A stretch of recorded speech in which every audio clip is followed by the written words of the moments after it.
Belum.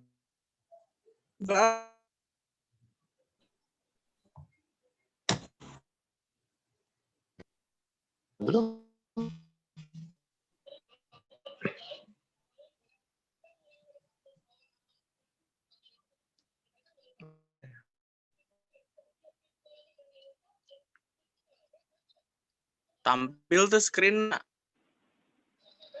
Kayak Muncul kok. ntar pada nanya ya, gue mau keluar duluan.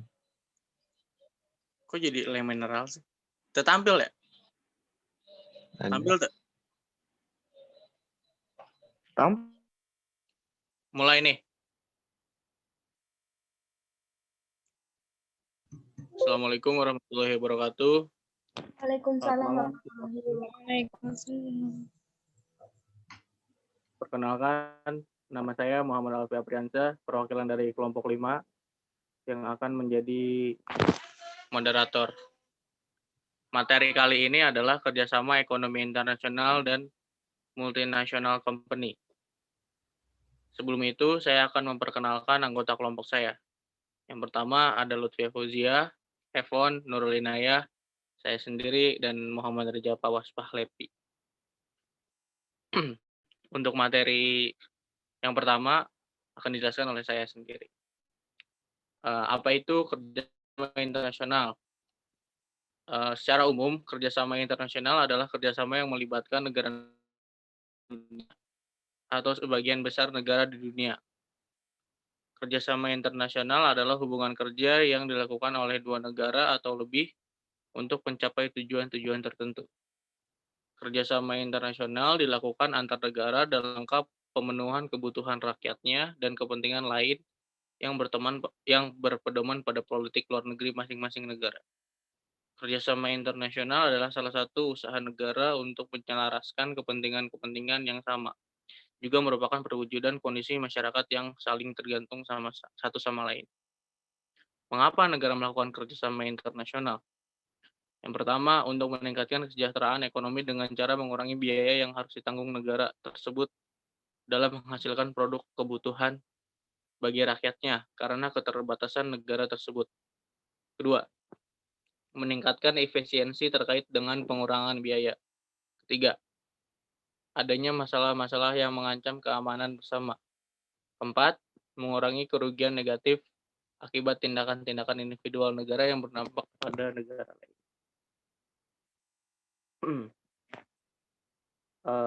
Tujuan kerjasama internasional.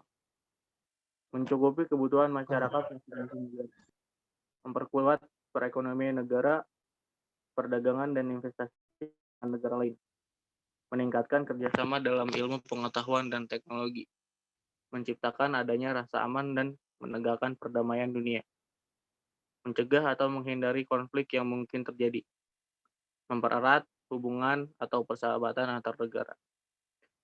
Hubungan luar negeri Indonesia dengan negara-negara lain telah dimulai sejak Indonesia memproklamasikan kemerdekaan pada 17 Agustus 1945.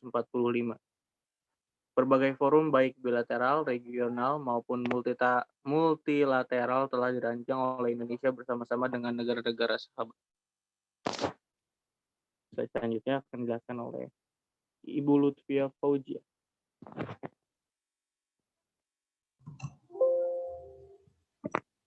Selanjutnya yaitu ada bentuk kerjasama internasional. Dikutip dari situs resmi Kementerian Pendidikan dan Kebudayaan Republik Indonesia, berdasarkan bentuknya, kerjasama internasional dapat dikelompokkan menjadi yang pertama, kerjasama bilateral. Kerjasama bilateral ini adalah kerjasama antara dua negara, biasanya dalam bentuk hubungan diplomatik, perdagangan, pendidikan, dan kebudayaan. Kerjasama bilateral dalam menjalin hubungan bilateral, Indonesia selalu mempromosikan bentuk kehidupan masyarakat yang menjunjung tinggi nilai-nilai sebagai berikut. Pertama, saling menghormati, tidak mencampuri urusan dalam negara lain. Yang kedua, penolakan penggunaan kekerasan. Yang ketiga, konsultasi dan mengutamakan konsensus dalam proses pengambilan keputusan. Saat ini, Indonesia telah menjalin kerjasama bilateral dengan 162 negara, serta satu teritori khusus yang berupa non-self-governing territory. Beberapa contoh kerjasama bilateral yang dilakukan Indonesia yaitu kerjasama ekonomi antara Indonesia dengan Jepang, kerjasama pendidikan antara Indonesia dengan Korea Selatan, kerjasama perdagangan antara Indonesia dengan Cina, kerjasama bidang pertanian antara Indonesia dan Thailand. Lanjut. Yang kedua ada kerjasama regional. Kerjasama regional adalah kerjasama oleh beberapa negara dalam suatu kawasan, biasanya karena ada kepentingan bersama dalam bidang politik, ekonomi, dan pertahanan. Beberapa contoh kerjasama regional yang diikuti Indonesia yaitu ada ASEAN, kerjasama ekonomi antara negara di kawasan Asia Tenggara yang berdiri pada tanggal 8 Agustus 1967. Yang kedua ada APEC, adalah kerjasama ekonomi antara 21 kawasan Asia Pasifik yang berdiri pada 1989. Yang ketiga ada ASEAN Regional Forum atau ARF, adalah forum yang dibentuk ASEAN pada tahun 1994 sebagai wahana untuk dialog dan konsultasi mengenai hal-hal terkait politik dan keamanan di kawasan, membahas dan menyamakan pandangan untuk memperkecil ancaman terhadap stabilitas dan keamanan kawasan. Lanjut. Yang ketiga ada kerjasama multilateral. Kerjasama multilateral yaitu kerjasama yang dilakukan antara beberapa negara. Contoh ada UN atau Perserikatan Bangsa-Bangsa atau PBB. Yang kedua ada IMF, bertujuan untuk memajukan kerjasama moneter internasional. Yang ketiga ada WTO atau Organisasi Perdagangan Dunia yang bertujuan memajukan perdagangan internasional dengan membatasi peraturan yang menghambat kelancaran pertukaran barang-barang internasional dan meningkatkan volume perdagangan dunia dengan cara meliberalisasikan perdagangan internasional. Yang keempat ada ILO, adalah Organisasi Buruh Sedunia dengan tujuan menciptakan perdamaian melalui keadilan sosial, perbaikan nasib buruh, stabilitas ekonomi, sosial, dan menyusun hukum perburuhan. Yang kelima ada FAO, adalah Organisasi Pangan dan Pertanian dengan tujuan memajukan pertanian, peternakan, perikanan, kehutanan, pengairan, sistem bercocok tanam, dan lain-lain. Yang keenam ada AFTA, adalah Organisasi Perdagangan Bebas ASEAN dengan maksud mengantisipasi dalam menghadapi era perdagangan bebas dunia. Sekian.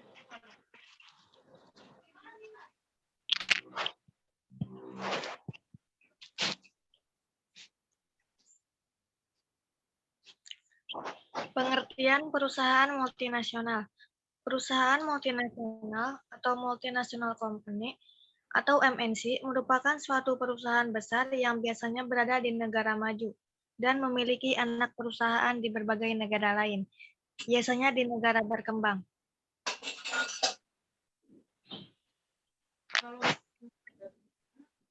Ciri-ciri perusahaan multinasional. Yang pertama, kegiatan income generation atau pendapatan melampaui batas-batas negara, memiliki manajemen global untuk koordinasi cabang-cabang di banyak negara.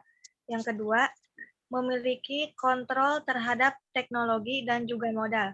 Yang ketiga, memiliki sistem modal ventura, lisensi dan pensi dengan sistem manajemen yang melampaui batas-batas negara.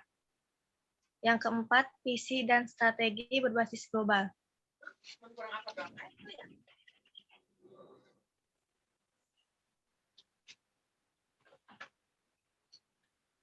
Kelebihan perusahaan multinasional. Yang pertama, menambah devisa negara melalui penanaman di bidang ekspor. Yang kedua, mengurangi kebutuhan devisa untuk impor di sektor industri. Yang ketiga, ikut mendukung pembangunan nasional. Yang keempat, menambah kesempatan kerja dengan membuka lapangan kerja baru.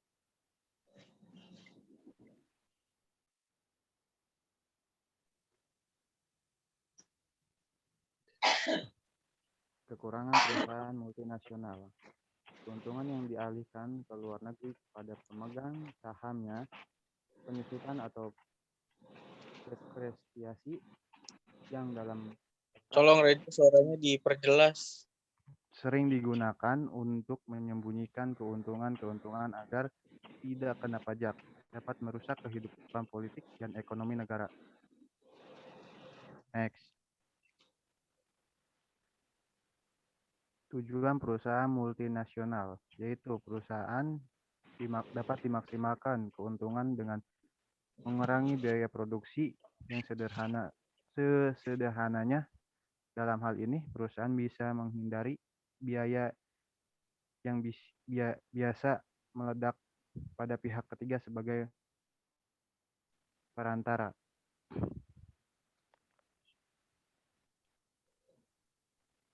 Contoh perusahaan multinasional dalam negeri. Semen Indonesia merupakan salah satu BUMN pertama yang sudah memiliki status multinasional corporation.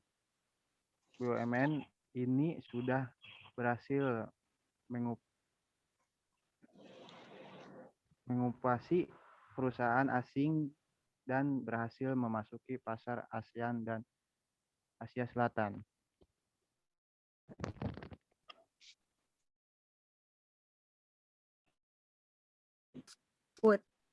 Produk makanan dan snack dari perusahaan ini sudah banyak diterima di berbagai negara. Garuda Food berhasil perusahaan asing dan berhasil mengakuisisi pabrik gula Fuhua Jingjiang Yonghe. Yang ketiga, Unilever Indonesia merupakan suatu multinasional korporasi dengan kantor cabang dan manajemen. Hampir seluruh produk rumah tangga diproduksi oleh Unilever hingga sangat dikenal oleh seluruh masyarakat.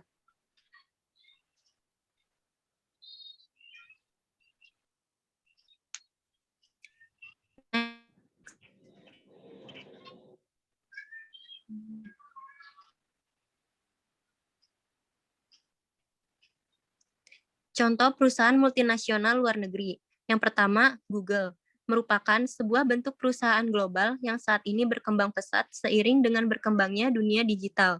Perusahaan yang berbasis di Amerika Serikat ini khusus membuat produk internet.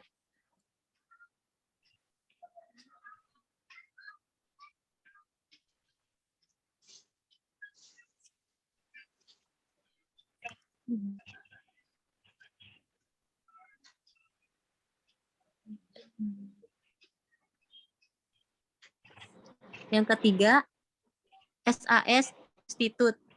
Perusahaan global ini juga mengkhususkan diri pada program komputer untuk analisis statistika. Software dari perusahaan ini berguna untuk riset operasi hingga manajemen proyek.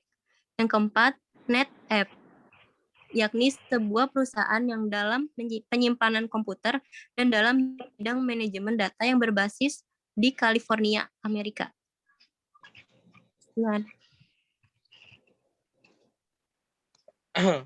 Cukup sekian presentasi dari kelompok kami.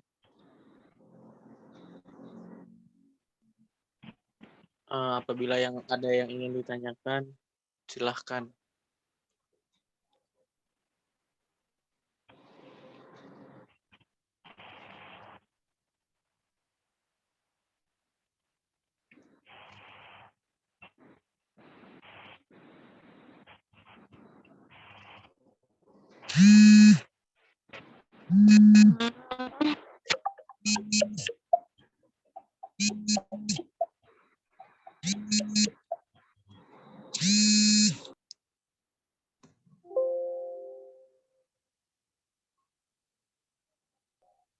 Nanya atuh Akel, woi cing wae. Ya, mungkin teman-teman ada yang mau bertanya atau ada yang mau menambahkan atau ada yang mau didiskusikan gitu.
Baiklah, mungkin kita mulai diskusi aja kali ya, kalau misalnya nggak ada yang mau nanya. Kalau masalah perdagangan internasional ini sebenarnya menurut opini kalian yang selalu didoktrin untuk menjadi pengusaha dan wirausahawan, jangan kerja tapi buka lapangan pekerjaan. Sebenarnya punya benefit tersendiri nggak sih untuk peluang kalian menjadi wirausahawan ini? Apakah bisa membuat produk kalian mudah dikenal dan mudah tersebar di luar Indonesia atau apa?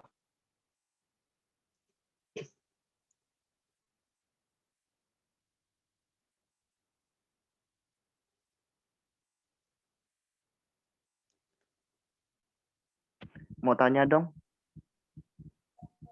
Iya, Boleh nggak? nanya. Mangga. Ini kan kerjasama internasional ya. Oke. Pertanyaannya, misalkan ada negara nih yang maaf ya miskin gitu, terus misalkan Indonesia minta bantuan ke negara miskin tersebut. Nah, negara miskin tersebut apakah wajib membantu Indonesia ataukah tidak? Thank you.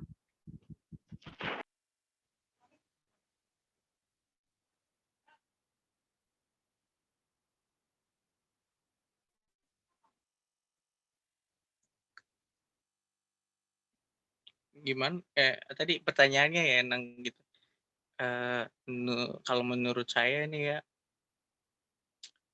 kalau misalnya Indonesia minta bantuannya yang make sense gitu, yang masuk akal. Contohnya barang di Indonesia, barang tersebut tidak bisa diproduksi di Indonesia atau tidak bisa tumbuh di Indonesia gitu. Ya wajar aja kan kalau misalnya minta bantuan gitu kan, istilahnya bantuan ke negara miskin itu. Kalau misalnya minta bantuan berupa kayak Indonesia kena bencana, terus minta bantuan ke negara miskin, I mean like, lah gitu dong. Kayak, Iya, mungkin maksudnya yang nggak bisa diproduksi gitu. Apakah iya, dia wajib itu ataukah tidak gitu? ya itu ada agreement-nya dulu sih, kayak misalnya kalau harganya cocok ya, dan Indonesia benar-benar membutuhkan barang tersebut, dan barang tersebut hanya tumbuh di negara miskin itu, ya why not?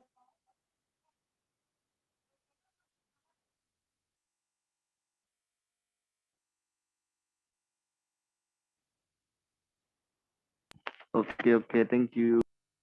Enak.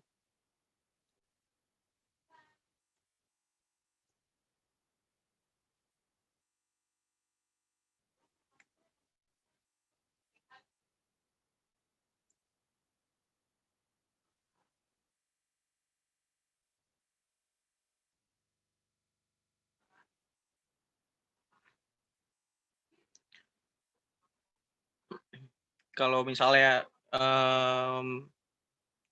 kita breakdown lagi gitu ya, kok pertanyaan dari Danang tuh sebenarnya agak interesting, menarik. Kayak banyak negara miskin atau ya so-called tertinggal gitu dari negara orang lain dengan negara-negara kita. Tapi mereka memiliki sumber daya yang tidak kita miliki gitu. Sumber daya alam gitu kan contohnya. Atau mereka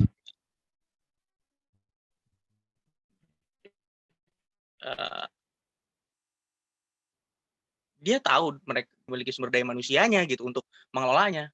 Let's say Indonesia, kalau ini misalnya bisa direkam dan boleh dipotong gitu ya, just say Indonesia juga negara miskin loh. Ya nggak? Kayak, I mean,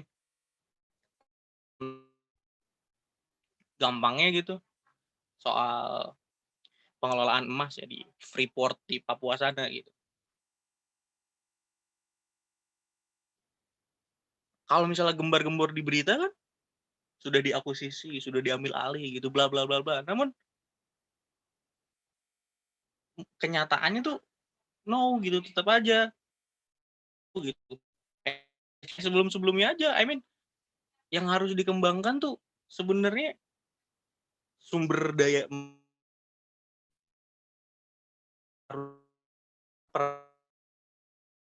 ya udah bener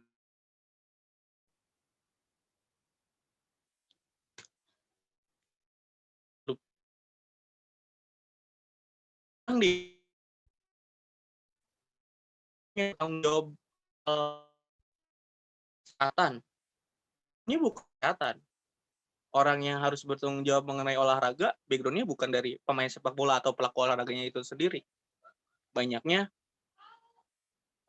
aparat gitu. So, yang seperti yang sering gue bilang, sekolah bisnis terbaik adalah TNI atau Polri.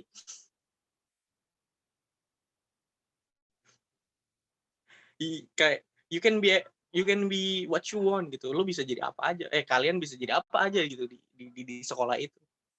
Yang penting koneksi bagus dan lo punya gitu, prestasi. Gitu sih. Kalau menurut gue.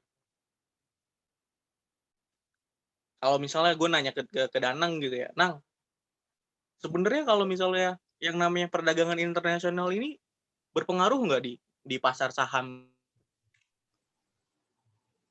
Kalau misalnya itu berpengaruh, apa pengaruhnya? I mean like, apakah membuat harga turun? Karena kan saham mikro ini pun masuk, dan di tahun juga analisis perusahaannya ada, dan itu bisa berpengaruh ke laporan keuangan gitu loh. Barang yang terjual kan, barang yang dijual itu kan laku kan, itu pasti bisa masuk ke laporan keuangannya gitu.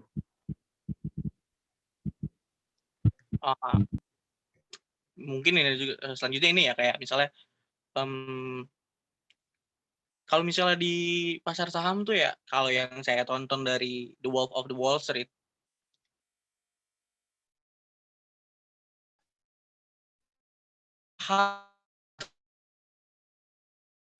kayak keputusan bisnis,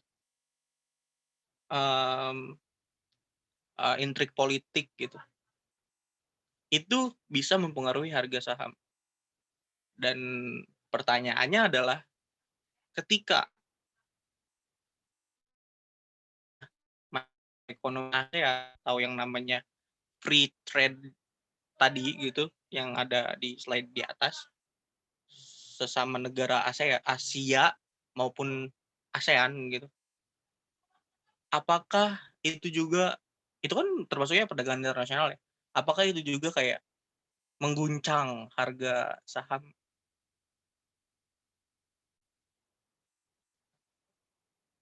Maksudnya? Bentar-bentar, gue nggak fokus nih. Gitu, kayak misalnya kayak nih, jadi anggota ASEAN atau anggota negara-negara di Asia tuh bersetuju bahwa bersepakat bahwa ayolah kita antisipasi perdagangan bebas dunia, mari kita melakukan istilahnya perdagangan bebas juga gitu, ngikutin atau juga gitu. Apakah hal itu mempengaruhi harga saham gitu, kayak anything kayak harga Unilever anjlok gitu, atau harga Pepsodent, canda itu mah, canda Pepsodent, kayak apakah harga Pepsodent juga Pepsodent, maksudnya harga saham itu naik turun atau gimana, Nang? Bisa aja kalau ada analisis yang makroekonomi sama mikroekonomi itu jalan, ya bisa berpengaruh, apapun bisa gitu kalau ada dua itu dan ada kegiatan, ya bisa. Tapi gue yang ditanya ya. Ya karena diskusi aja, Nang. Orang lain nggak ngomong gitu. Tadi aja nih ya. Kayak enggak sih, maksudnya kayak oke lah. Ya kan gini ya. Kalian pasti kan kayak lu lah pasti kalau misalnya kuliah pasti kan dosen tuh atau jangan dosen lah, guru-guru SMK lo kayak gini. Jangan mau kerja. Kayak kayak kayak lu tuh di encourage, kayak lu tuh diberanikan diri, dikasih masukin ke pikiran lu, mindset lu bahwa lo bukalah lapangan pekerjaan gitu. Nah, sekarang kan banyak nih UMKM kayak mana sih Dana?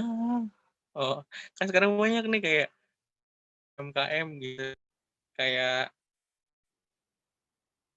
jual apa gitu, makanan, pakaian gitu. Kalian sebagai yang selalu young entrepreneur gitu sih. Sebenarnya kalian melihat dari perdagangan internasional ini apa gitu, kayak apakah ini akan memberi manfaat kepada saya nanti ketika saya menjadi young entrepreneur, atau apakah ini merugikan saya gitu? Karena cita-cita saya jadi pilot sebenarnya.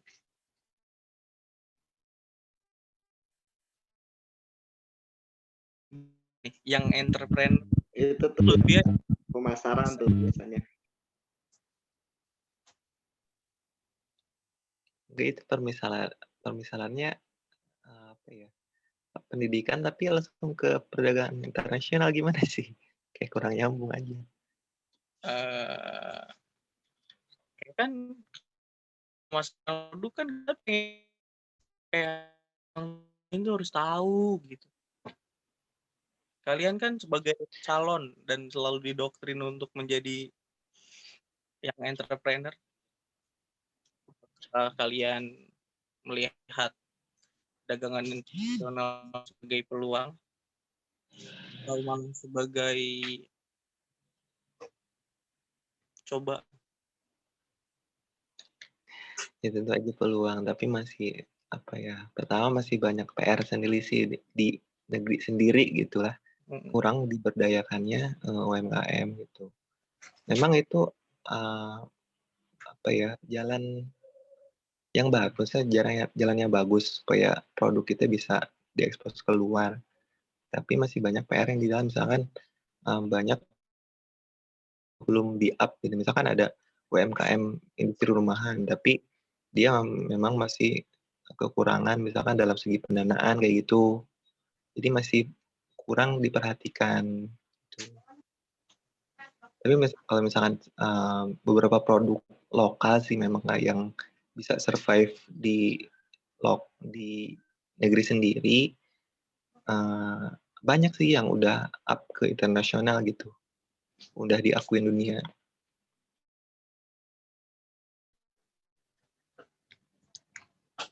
Jadi itu jalan yang bagus, tapi seenggaknya fokus kita sekarang di internal aja dulu gitu. Oke. Karena sudah mau nanya nih, boleh ya? Boleh. Ini sampai jam 12 ini mah buka 24 jam. Ini keburu habis jam lagi kemarin. Ini mau nanya terkait ini ya, kerjasama internasional. Kebanyakan untuk saat ini gitu, Indonesia itu lebih ke pengen memperbanyak investasi luar negeri ke kita gitu. Nah, menurut kalian gimana sih dengan banyaknya investasi tersebut? Misalkan perusahaan-perusahaan luar negeri yang masuk ke Indonesia gitu. Gimana?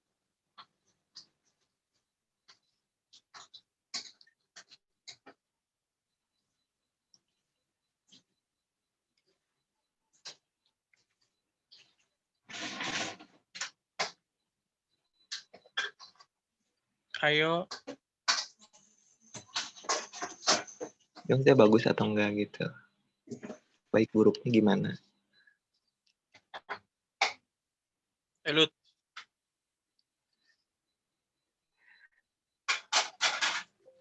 Mohon maaf, Ri, bisa diulang pertanyaannya? Ya, bagaimana terkait ini investasi. Indonesia itu kan lagi menggembar-gemborkannya supaya investasi dari luar negeri itu masuk ke kita. Nah, misalkan apa pendapat kalian tuh gimana misalkan terkait investasi luar negeri yang masuk ke Indonesia itu baik buruknya gimana? Itu.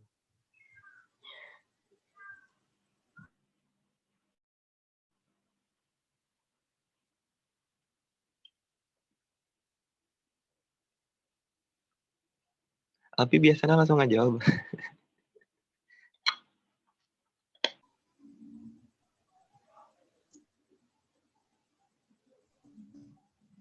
Oke, sudah tidak ada lagi pertanyaan. Saya